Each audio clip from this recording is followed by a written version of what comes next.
中专门上的，甚至一路给送给家了，几百万人那时候这种家人送，甚至这些了嘛的，常常那了，甚至给那么些人那，常常呢几百个那么，常常呢开发的那么，常常呢动那个那么，常常呢写当的那么，这个文章我不下来，原来生活我的这个。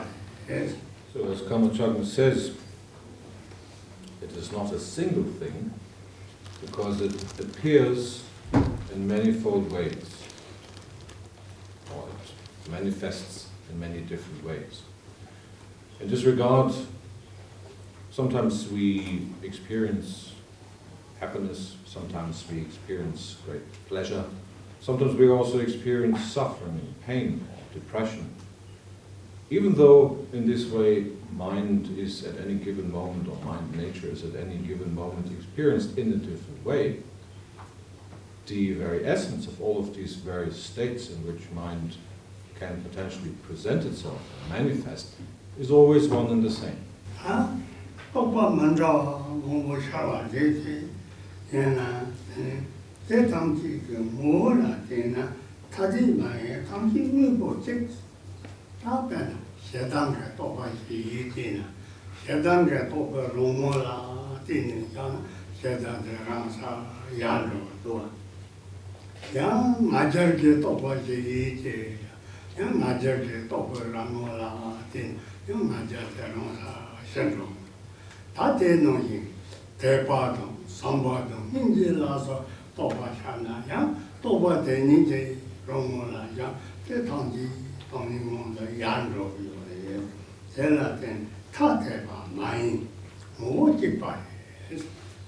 Accordingly, Chagma Rinpoche says, not manifold or not different, because everything, or they are all of the same essence. So in this way, whichever way it might be that consciousness manifests itself as the one experience or the other, or as a particular manifestation of certain emotional defilements, essentially they're all the same. We might have an experience, for instance, of anger arising, or overwhelming ourselves. But if we were to look into this anger, we would see its true nature. Or we might have an experience of jealousy or any other emotional defilement for that matter. At the moment of its arising, if we were to look into its essence, we would see that essentially they're not different. They're of the same nature altogether. At times we might give rise to loving kindness or to compassion towards others. And also if we were to look at these, we would come to see that these are also of exactly the same nature. So even though manifesting in manifold ways, essentially one and the same. Tsa Patrul,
I mean, she's a roast of a human is.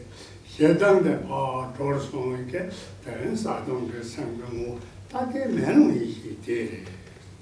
Tell that in then she don't run to problem. Then you get to working here and then with a sound. I did was a good on myself. Mamma was a toast on that. Ah, no, no, dry. Cool, no, say so. Cool, mamma, no, just some thing, muscle. Is in some sort of them. Cool, no, just cool, no, middle diesel. No, just about Martin, just then I'm doing about Martin. Medical, I'm doing about Dana, Sudan, Palan, yes, I'm doing about sit down, take my son, son, then I said, don't like to. This is some sort of. Tsa Patrul Rinpoche, one of the great Nyingma masters of the 19th century, has said in this regard, when anger is upon you, do not follow up its course, rather look directly into its very essence and see it thus dissolve. Anger dissolving thus, there is mirror-like awareness is not to be looked for anywhere else. And thus, train yourself in the repetition of the 6 syllables. Very right. So if we stay with the analogy of anger, for instance, if we come across a person who has hurt us in the past, however, for whatever reason, or we are under the impression that we've been hurt by such a person, then our most common way of behaving is to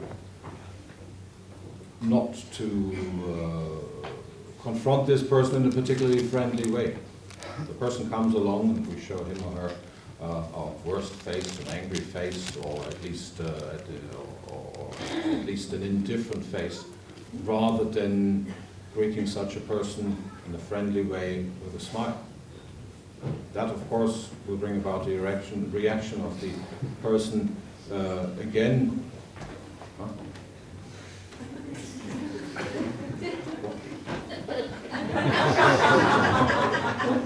That, of course, will cause the person to react again in much the same way, and worst comes to worse, and the relationship gets does not ever get friendly or relaxed in any which way.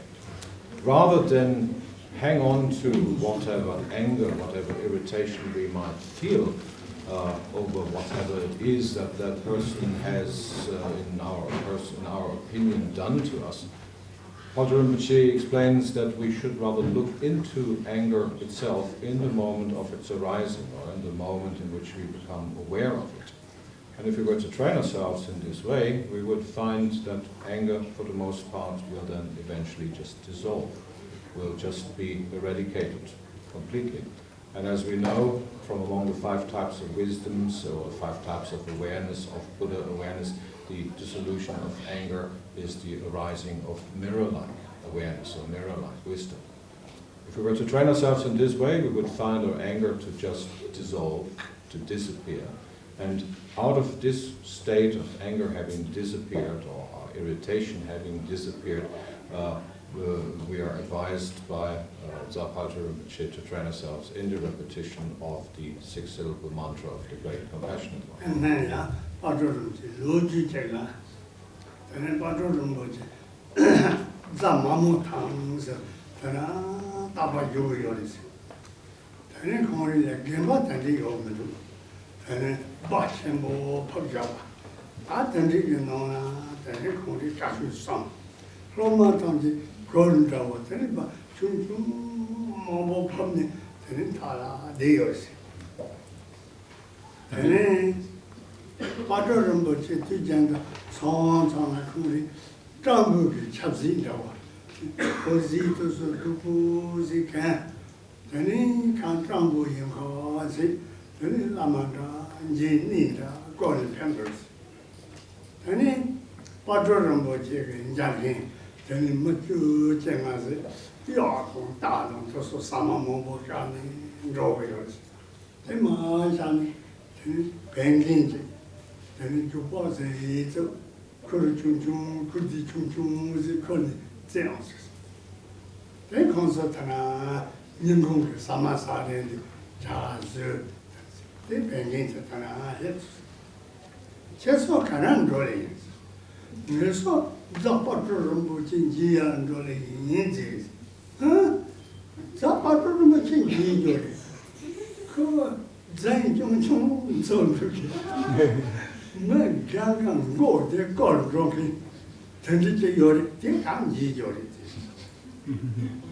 Consummation of Janga Tsipasa. In the month, Dong goes at Jib goes at the Patrul Rinpoche, Tamyori. I just need to let my Python this. Maganga, thank you, Lanzoni, Maganga, Goko, Anzoni, Patrul can't eat yours. The Patrul Rinpoche, Tamyon, the Tangus are in this. I just need to let my Python this. Oh, yes, I think I'll let you put no Python this. Said Tsa Patrul Rinpoche often or sometimes stayed in a place that was known as Dharma,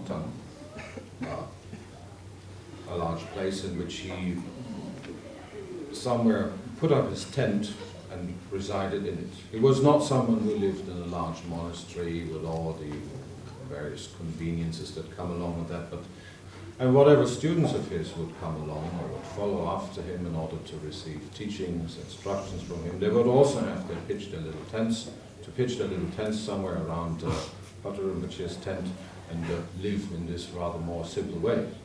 Patrul Rinpoche also was not the person who made much ado about outward appearance, and for the most part of his life he is known to have worn out old patched clothes, and he looked pretty much like a beggar most of the time. And it happened at one time while he was about in this place, Dharma, and he was wandering around in his old clothes with his walking stuff, that he came across a group of people, about a dozen or so, who with horses and yaks and lots of food and lots of offerings in their luggage were on their way from one point to the other. And them, unawares of who it was they met, they saw this old monk in his patched old dirty clothes, and this old monk then addressed them and said, what are you guys up to? Where are you guys going to? And the people on horseback replied, we're going to see Tsa Patrul Rinpoche. We want to see him and offer our homage to him and present offerings to him. To which that ominous old monk just replied, Tsa Patrul, why on earth do you want to go see him? He just fools people, he just tells lies and all sorts of stuff, so there's no point to go see Tsa Patrul. Why on earth would you? Which of course these people got rather angry about. They thought, like, what a scoundrel, we really ought to teach him a lesson, and they were about to get their sticks and knives out to give him a good beating. I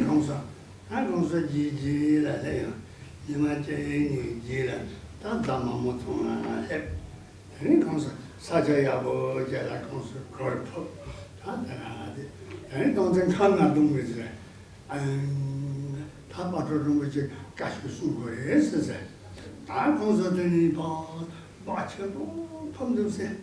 That in the yard, your children, painting more she does. So you go song, because I had. Then you have a long one, 2 by James like in Kitty. Then it was a bit drought on the Tsa Patrul Rinpoche in years ago.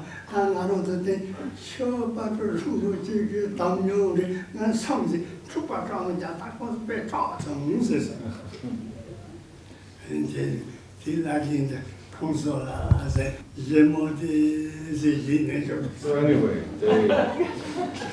they chased that old guy away. Off would you get out of our sight, and well, apparently off he went. Whether or not he got a beating, we're not told. Anyway, he was sent off not in a very friendly way. Eventually, these people with their horses and yaks and all their gear got to this place, Tsa Patrul. They found themselves a nice and cozy place to pitch their tents. They set up camp and first of all made themselves nice and comfortable. And eventually, after they had sort of set themselves up, eventually the gong was being rung by someone, which was the sign for people to assemble because Tsa Patrul was about to deliver a teaching. Somewhere in the middle of this large plain where they had pitched their tents, there was a rather larger one which served as the assembly hall, and everybody was congregating there. And Tsa Patrul was apparently present already. And also these people who had come to see him, they went to the large assembly tent, and we can imagine it was a rather large one, so they looked who is the teacher up front, and in the distance they saw the teacher sitting there, and they started scratching their heads rather vigorously because they thought, like, haven't we come across that one somewhere, sometime? And then all of a sudden it struck them. And they thought to themselves, holy moly, that's the old guy who we almost gave a beating the other day. Oh goodness, that is Tsa Patrul himself. Oh my, what to do? And all of a sudden they were very much afraid. And Tsa Patrul, as we can imagine, Patrul, he sat up there, and he's said to have been a large man. He sat there with a broad smile on his face and just radiating away at everyone.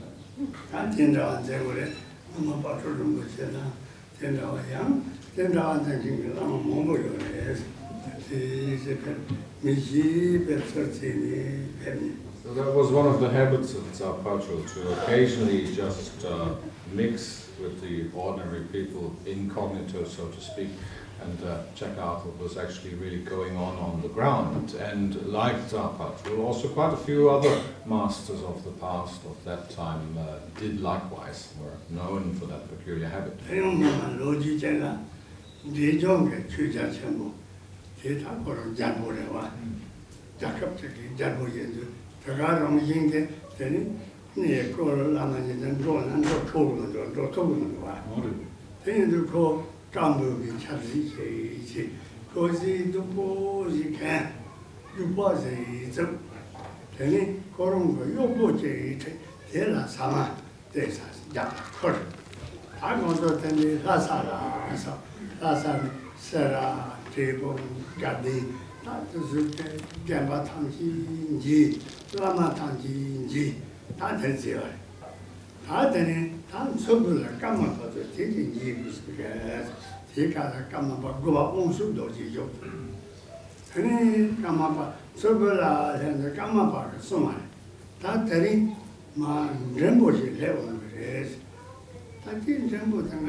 Another story about people traveling incognito, so as not to be recognized.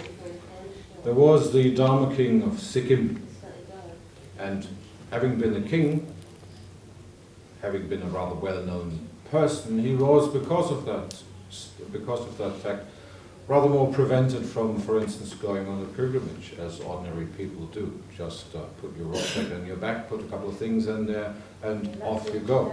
If the king goes on such a journey, he will be recognized, and things will not be as easy as if an ordinary person does so. However, that king had the strong wish to do a pilgrimage, and he had the great idea to do so incognito.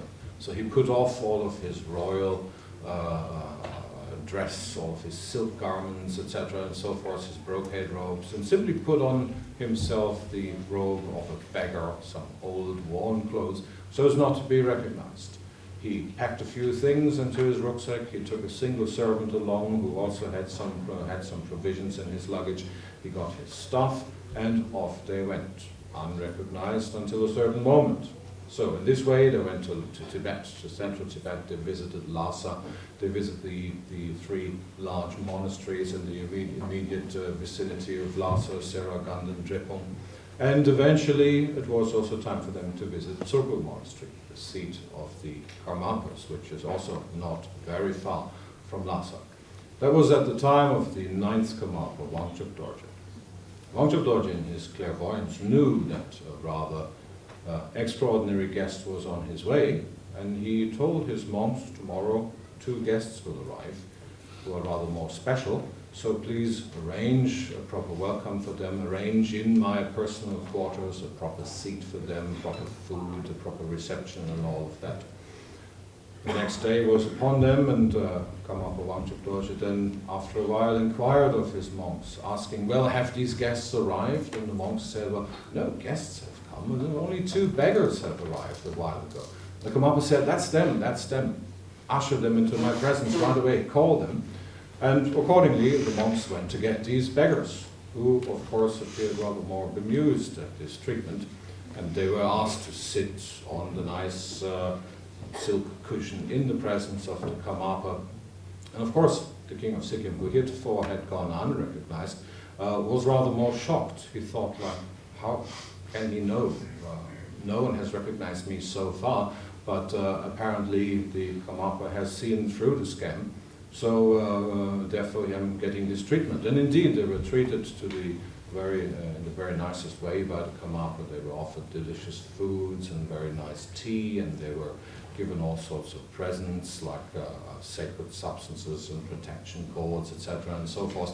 And of course it dawned upon the king of Sikkim that he had been recognized, that his cover had been blown, so to speak. And he thought, okay, that being the case, I might just as well admit who I am to the Karmapa. And then he said to the Karmapa, well, indeed, Your Holiness, you have seen through all of this scam. You have recognized me as the one who I am. I am indeed the king of Sikkim, the Dharma king of Sikkim.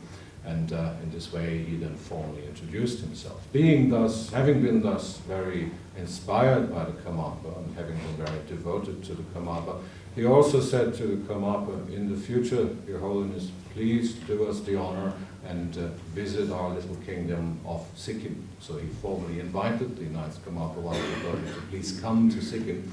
To which the Karmapa replied, well, I might possibly not be able to do that. Nevertheless, if not, I will send a representative of mine. Indeed, it turned out that the Karmapa at that time could not travel to Sikkim, but he selected one of his lamas, whom he sent as his representative, which was then properly, in the appropriate way, received by the Dharma king of Sikkim. And when this lama then came to Sikkim, representing the Karmapa, as if he had been the Karmapa himself, he was given offerings. He was in particular offered land at 3 particular places, at Ralang, at Bodong, and at Rumtek, where then eventually monasteries of the Karmapa were erected. And Rinpoche says these monasteries, even though this is a long time ago, exist to the present day.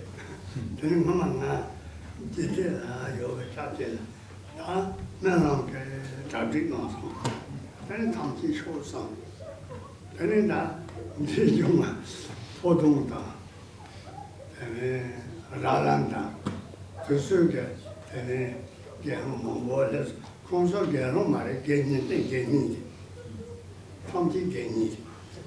And then KARMAPA something. That's only Meso Melon so on the Meso Geron Tantilana, Sugar Navale. So don't think you get carry time with that. Consultation was just Santa Gabriel cancel. So, then Neso can't give me Neso more Sardu.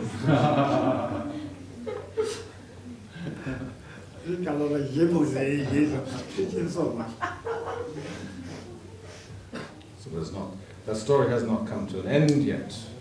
It has continued even until the present day, because it was when Rinpoche himself, not long ago, was in the Jutu monastery in India, where, as we all know, His Holiness the present KARMAPA resides. There was a time when the Kajumelam, the great prayer festival, was being prepared, and when many representatives from all sorts of different country monasteries had come. Also representatives of these two monasteries, or these two places in Sikkim, Ralang and Pudong. However, these were not, or presently are not, fully ordained monks anymore. They have lapsed into lay people status, so they had lay status but not full ordination. And then His Holiness the KARMAPA eventually called everybody together and said, well, tomorrow we have a special occasion, upon which, of course, all the fully ordained monks, the bhikshus and whatever other ordained people are present, will wear the yellow Dharma robes. Of course, that is the thing to wear for fully ordained monastic practitioners. And then he looked at the people from Ralang and Pudong and he said, well, what are you guys going to wear? You're not fully ordained, so of course it's not okay for you to wear the yellow Dharma robe and the other monks' robes. And he thought, well, okay, what you could possibly wear is white robes instead, since you're lay people and do not have the fully ordained status. At which the people from Sikkim, from Ralang and Pudong were a little bit timid, and they said, oh, Your Holiness, we're really too shy to do that, couldn't we do something else? And then His Holiness assented and said, okay, I'll think of something other than that. Then come Santa Martin, don't do that. And you can. And what else you can. And of course, then they were lucky enough that His Holiness allowed them to come and wear half chubas, as they're called, which is like a monk-like dress, just not monk's robes, and they then finally appeared in that way.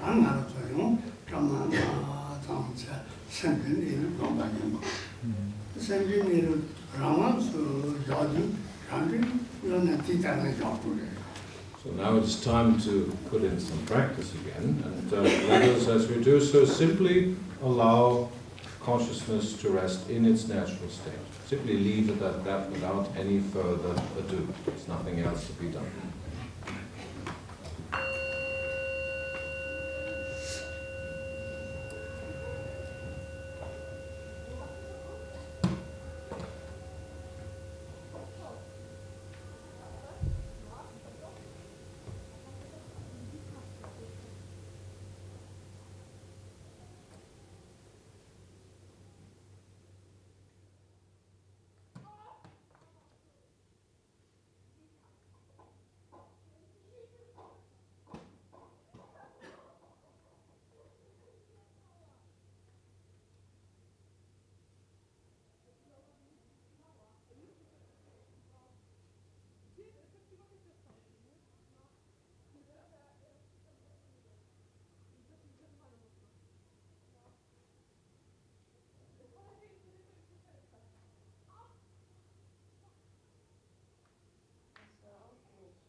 다 기와서 기도 너무 안 나눠. Yeah, let us now dedicate whatever merit we have accumulated for the sake of beings.